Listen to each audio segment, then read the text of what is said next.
Unlock smoother online gaming and reliable server connections by mastering port forwarding on your AT&t Gateway. First, you'll need to access your AT&t Gateway's administrative interface. Open a web browser on a device connected to your AT&t network. And in the address bar, type in your gateway's IP address. This is usually 1,921,680,1,254. But if that doesn't work, check the sticker on your gateway for the correct address. Next, you'll be prompted to log and enter the username and password for your gateway. You can typically find these credentials on the same sticker on your gateway. Or if you've changed them, use the ones you set.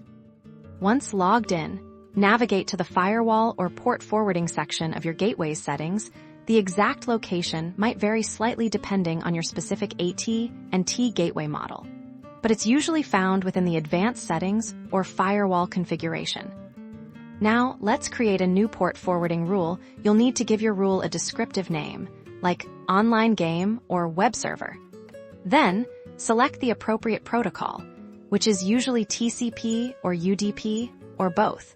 Depending on the application's requirements, you can find this information in the documentation for the game or application you're trying to set up.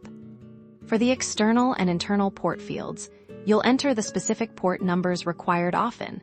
The external and internal ports are the same, but again, consult your application's documentation. Finally, you'll need to enter the internal IP address of the device that will be receiving the forwarded traffic. It's best to assign a static IP address to this device to ensure it doesn't chain. After entering all the necessary details, click the Save or Apply button to implement the port forwarding rule. Your gateway will likely restart or refresh its settings. Once that's done, your chosen ports should be open, allowing for improved connectivity for your online gaming or server applications. And that's how you port forward on your AT&t Gateway.